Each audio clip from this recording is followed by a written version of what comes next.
to the BPD Bunch Brunch, where we get together with our favorite brunchy beverages to catch up, play games, and talk about all things BPD. I'm your host, Zanny, and today I'm here with Georgette, Katya, and Andre. Where in the world is everyone coming from, and what's your brunchy beverage for the day? So I'm coming from the U.S. in New Jersey, and I have regular tea, and then I came really prepared and have herbal tea also. Okay, so I'm joining from the West Midlands in the United Kingdom, and my drink is squash, but it's, as always, in one of my funky tumblers. Very Halloween themed today. I love it. What was the drink? It's squash, so it's basically like blackcurrant cordials. It's not very interesting, so I put it in an interesting cup to compensate. That sounds interesting to me. Do you guys not call it squash then? We don't have a lot of blackcurrant in the US. Blackcurrant is like a UK thing. Squash in America, to my friends, it's a vegetable. Yes. Yeah. Oh, sorry, I didn't introduce myself. Sorry, I just started chatting. So, hi, so it's Andre, once again, Papa Fergus. I'm in Southampton, UK, not in the Hamptons, because I'm not that rich. And I'm drinking, out of my Man Flu mug, something called blackcurrant cordial, which is a mixture that you mix fruit juice with water, basically. You're both drinking it. This is like very popular today. It's very British.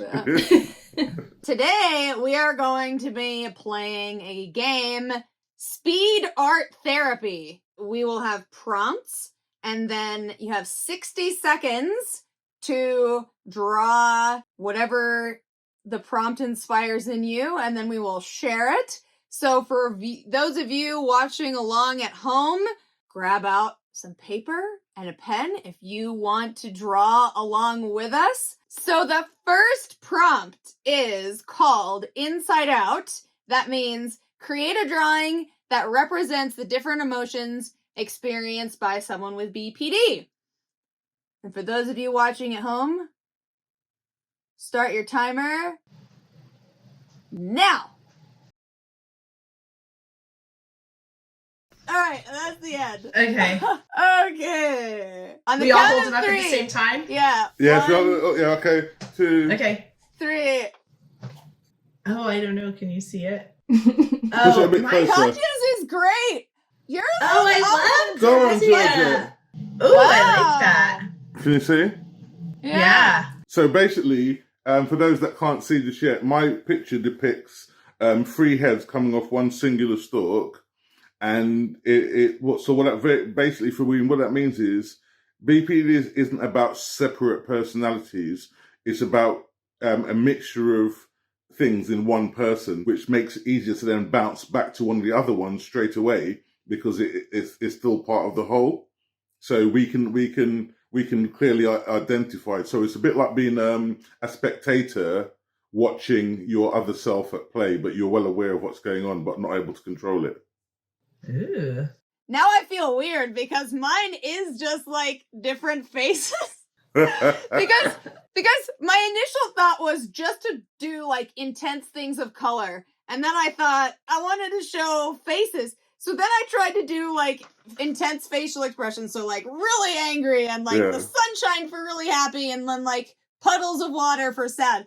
But I got a little bit freaked out by the time, and I was like, That's the beauty of having this thing, because no two people are the same, and then at some point someone out there might find out that they're my twinnie and they drew something similar, or they drew something similar to say Georgette or Katya's piece.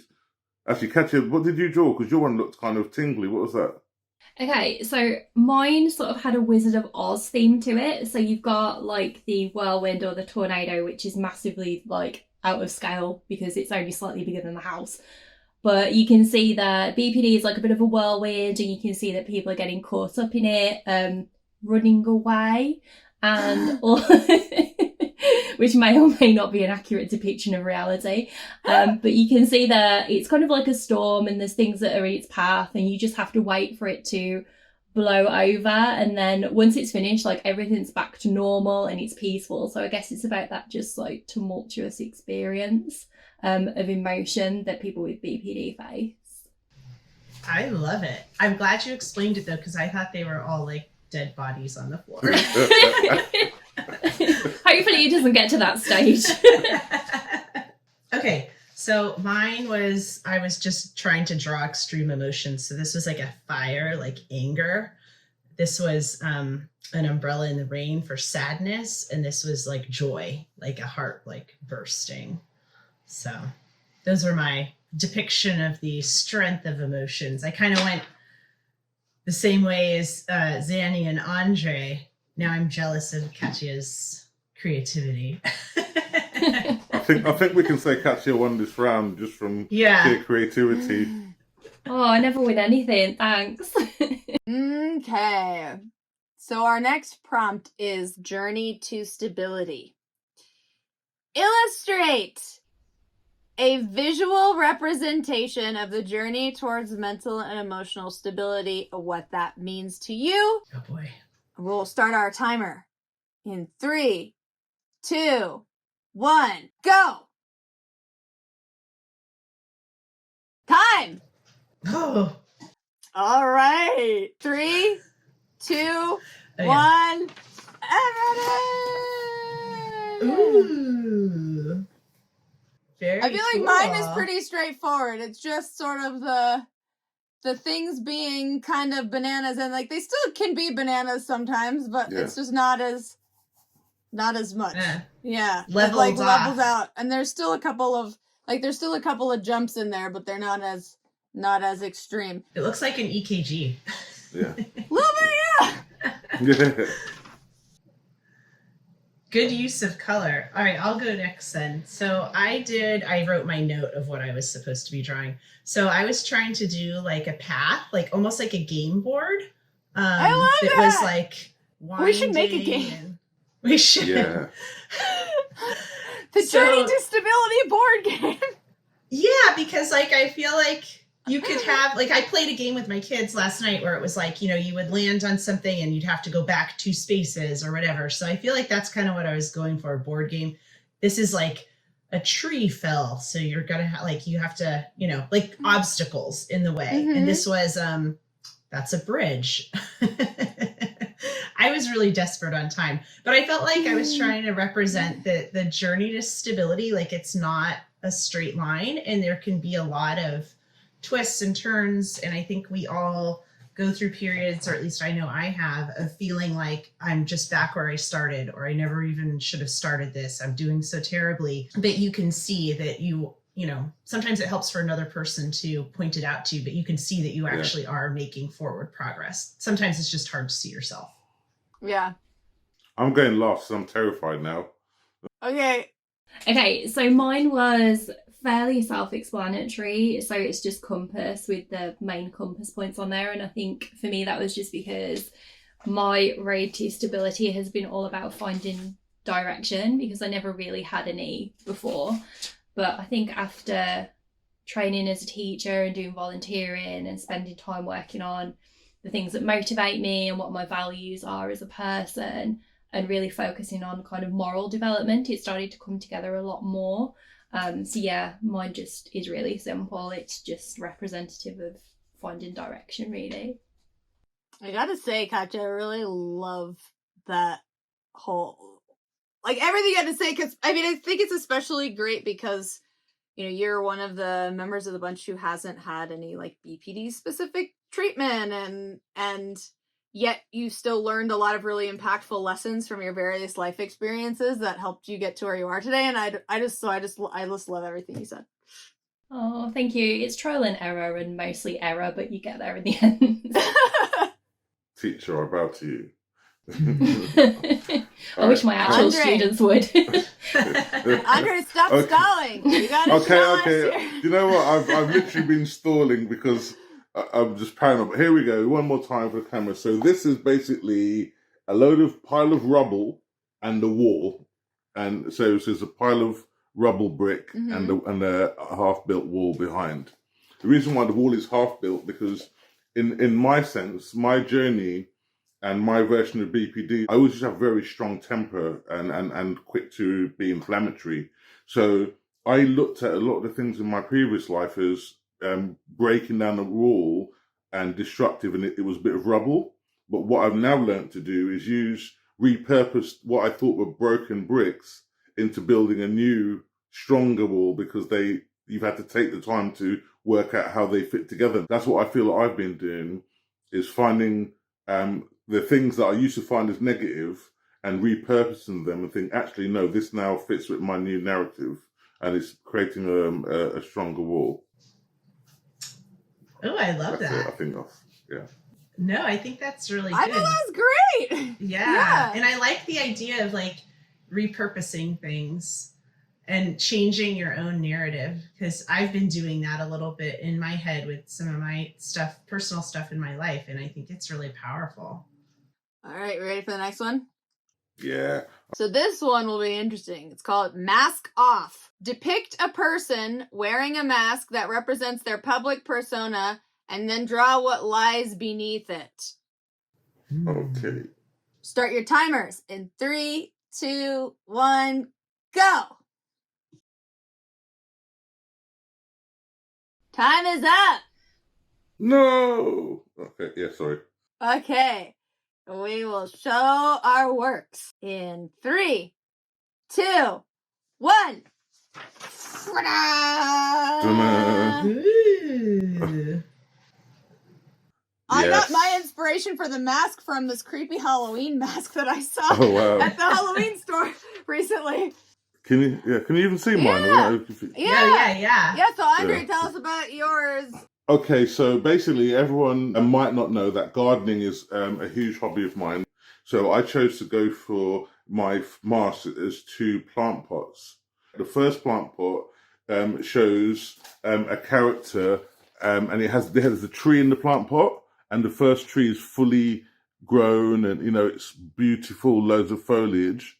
And the second plant pot depicts a sad face with a very diminished looking version of a tree that's almost dying. It's got 2 little leaves on it, so it's barely hanging on. So from my personal experience, that's how I've seen a lot of my mental health and mental illnesses on the face of things. Almost 90% of people that know me as the bubbly person who's flourishing. But on the other side, very few people have seen the side of me where like I'm crying for no reason. I haven't, my bedroom's full of clothes on the floor. I haven't washed up for days, and I'm paranoid to get out the front door. So that's the reflection.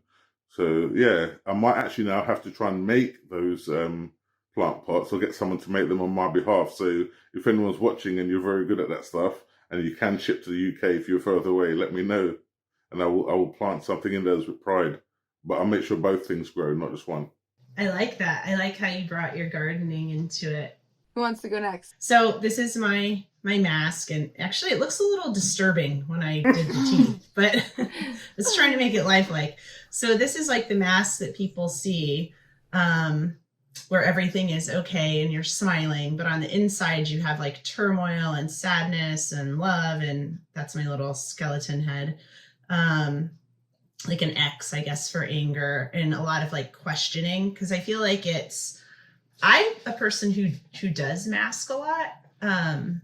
So I think a lot of people don't realize that I have a lot like going on behind the mask. It's easier to move around the world if you look like you're okay. And I learned that very early, and I've kept that throughout my life. So, yeah, just the appearing okay and being able to kind of hide the things that are going on in the background, I think, is good in some ways, because you appear very confident.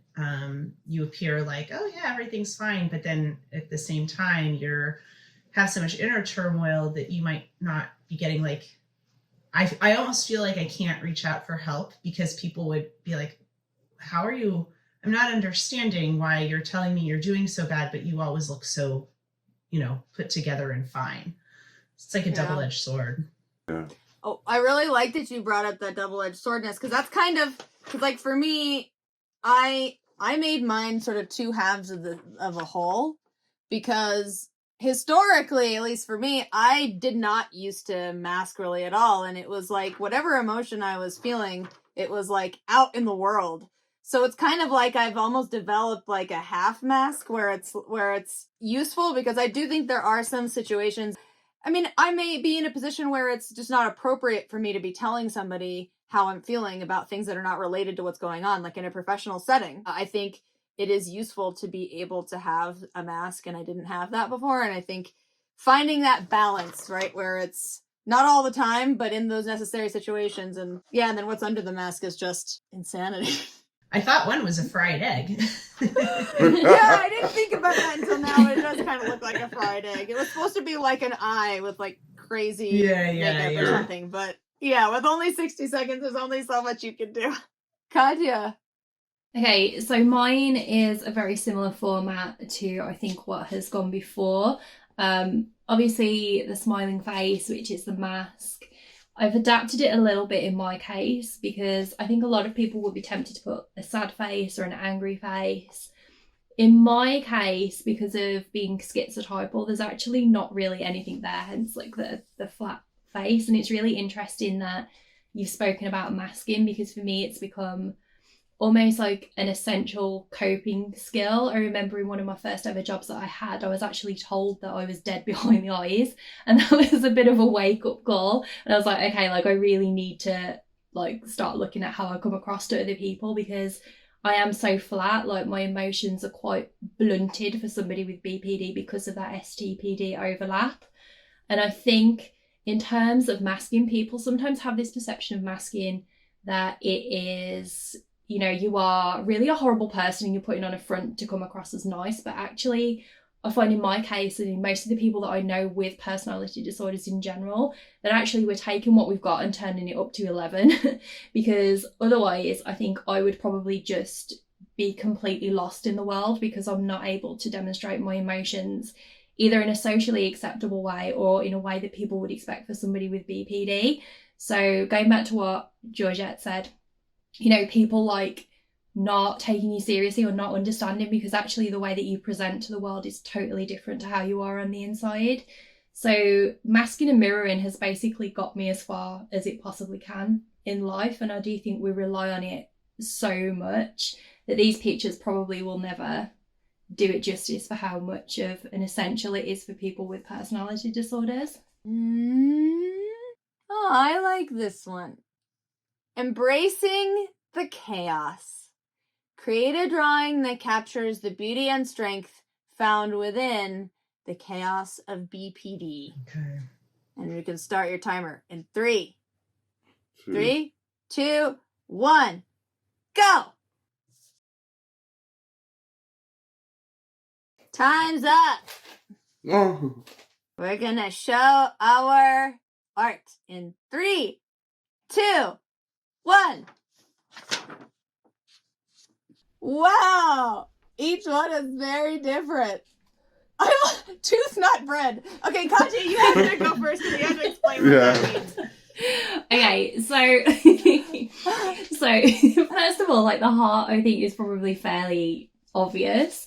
I think even with BPD, like one of the upsides of being so emotional and feeling things so intensely is that you do feel a lot of love for people and love for different things, which is kind of highlighted by the badly drawn fire here, which represents passion. So I think that we can be so intense sometimes to our detriment, but then the flip side of that is that we can also be incredibly passionate, incredibly creative about the things that we do care about. Then this is a light bulb. So that's to represent knowledge, which I feel like over the years, and especially since my diagnoses, I've understood myself a lot more because of the knowledge that I've gained about myself and also about the disorders that I have. And then this is not bread, this is a tooth. I had to write that on there because it does seriously look like bread, but it's actually meant to be a wisdom tooth to represent wisdom, which is, on reflection, probably not the best of pictures that I could have chosen. But again, like looking at that as a whole, I do feel like you do gain such a lot of knowledge from your journey and from healing, and there's so much that you can take from that journey to make you a better person and to grow. So yeah, that's a summary of my drawing. I love it. Definitely tooth, not bread. Yeah. If you learn nothing else from my journey, it's that it's Teeth, not bread, not bread. signify wisdom. Do you want to go, Andre? I'll go on then, with my urban masterpiece of a drawing. So I had this thing of myself as a magician, the king of magicians, wielding great power in my hands, and into my cloak was drawn in questions and feelings of doubt and chaos, with the arrow, supposed to be an arrow facing inwards, and at the top of this, it manifested in orbs of great power and chemistry and science on the right, and power on the left. So this is what my superpower and the greatness of all the chaos in my life is, that it's made me more powerful. Because I always wanted to be someone's safe space, that person that could wrap my cloak around people and let the anger and whatever dissipate, and out of it, I would benefit because I'd get power, but then they would feel safe. I think a lot of times when we help other people, it makes us feel good. And it's like, you're saying you kind of gain personal power when you help others, because you feel empowered. Like, I've helped somebody, it makes you feel like you have a purpose. So I like that. All right, I'll share mine. So this is a picture. It's a picture of a calm person embracing a crying baby. Like the chaos, like the baby's like crying and kind of, they're supposed to be balled up fists and like kicking his legs. And I just went with like embracing the chaos of your inner child sometimes, because I feel like a lot of us have these injured inner children that just do really need to be embraced. And I know I had a really powerful experience at one point where I just kind of acknowledged the inner me, the inner child that was like hurt and scared and sad. And I spoke to myself lovingly, like the way I would to a child who needed comfort. And I found that to be a really powerful experience of being able to soothe myself, which I think can sometimes be hard for those of us with BPD. We seek outside sources to soothe us. And I was lucky enough to be able to get in the mind space where I was really powerfully soothing myself. Yes. So I drew the healing heart emoji and then just a bunch of different colors coming out of it, because the healing heart emoji signifies healing, and then all the colors, it's like, I don't know, it isn't anything specific, and therefore it's kind of chaotic, but it is, I think chaos can be beautiful all by itself, so that's what I did. I love it. Thank you everyone so much for watching. We hope that you got a nugget of joy and wisdom out of this. And if you participated, take a picture of your art and tag us on social media. We would love to see your interpretations of some of these prompts. You can join our Facebook group and share your art there. Links to the Facebook group will be down below. And we will see you next Sunday for another brunch. Till next time. Bye.